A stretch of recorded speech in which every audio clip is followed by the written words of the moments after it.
IIM UPSC tuitions only in Tirumala IAS institute Chaitanyapuri. Call చేసి ఇప్పుడే join అవ్వండి.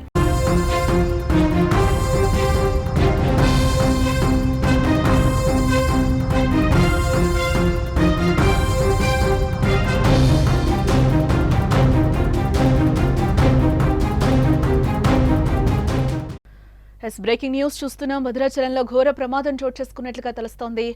సలీం టీ స్టాల్ ముందు వీధిలో ఉన్న 6 అంతస్తుల భవనం ఒక్కసారిగా కుప్పకూలింది. నిర్మాణం జరుగుతూ ఉండగా ఒక్కసారిగా కూలిపోయింది.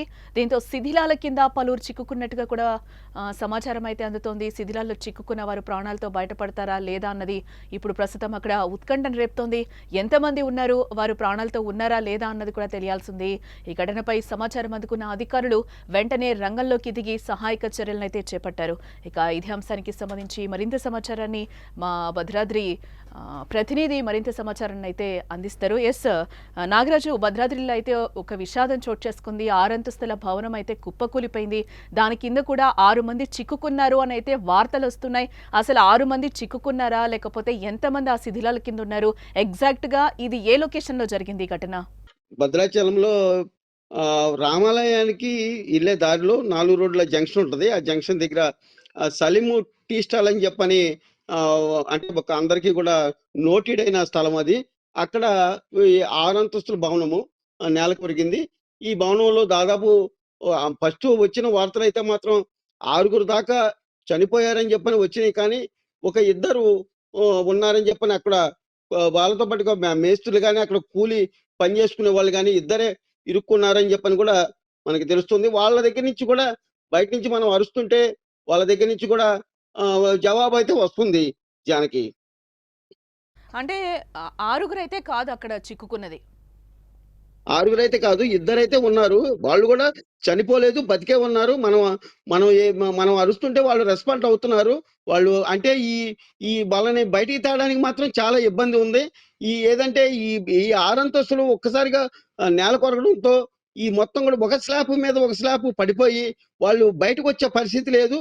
అయితే అధికారులు జిల్లా కలెక్టర్ గారు అక్కడే ఉన్నారు. జిల్లా కలెక్టర్ గారు ఇక్కడికి వచ్చారు. తర్వాత ఎస్పీ గారు వచ్చారు, రోహిత్ రాజు గారు, అట్లాగే మన విక్రాంత్ కుమార్ గారు అందరూ కూడా ఇక్కడ ఉన్నారు. ఈ గారు, కరెంట్ ఈ గారు కానీ అధికారులు మొత్తం కూడా ఉన్నారు ఇక్కడ. అయితే వాళ్ళని ఆ ఇద్దరిని బతికున్న వాళ్ళిద్దరిని మాత్రం బయటికి తీసుకురావడానికి వీళ్ళైతే పూర్తి స్థాయిలో ట్రై చేస్తున్నారు. అయితే ఈ బిల్డింగ్ ని పైకి ఎత్తడానికి ఏదైతే జాకీలు కావాలి అవి ఒక సింగరేణిలో ఉన్నాయి కొత్తగూడెం, అక్కడి నుంచి తెప్పించే ప్రయత్నం అయితే చేస్తున్నారు. అంటే అక్కడ ఏ విధంగా సహాయక చర్యలు కొనసాగుతున్నాయని అనుకోవచ్చు అంటారు? 6 అంతస్తులు మీరు చెప్పినట్టు ఒక స్లాబ్ మీద ఒక స్లాబ్ అయితే మనకి విజువల్స్ లో క్లియర్ గా కనిపిస్తుంది. ఒక్కసారిగా 6 అంతస్తుల భవనం కూడా కుప్పికోలిపోయింది. అంటే ఈ అంతస్తులు కట్టడానికి పర్మిషన్ ఉందా ఏంటి? అసలు అక్కడున్న ఆ ఓనర్ స్పందించడం జరిగిందా? ఆ బిల్డింగ్ ఓనరు ఏంటి నాగరాజు? అయితే ఇది ఒక సింగిల్ స్టేర్ ఫస్ట్ జానకి. అయితే శ్రీపతి అని చెప్పని నిలయం ఇది శక్తిపీఠం అని చెప్పని కూడా పిలుస్తారు.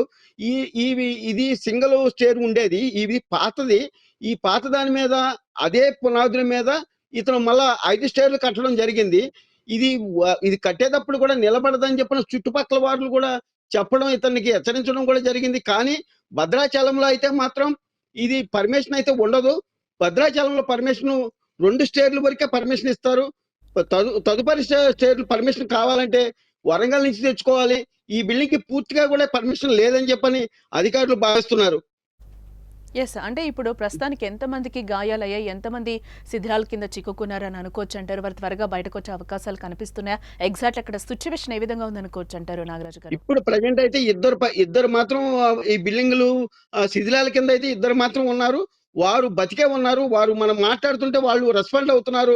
వాళ్ళని బయటికి తేవడానికి అయితే మాత్రం చాలా ఇబ్బందే ఉంది. ఎందుకంటే ఒకదాని మీద ఒక స్లాబ్ పడిపోవడంతో వాళ్ళు బతికే ఉన్నారు, కానీ బయటికి రావడానికి అయితే వాళ్ళకి మార్గం లేదు.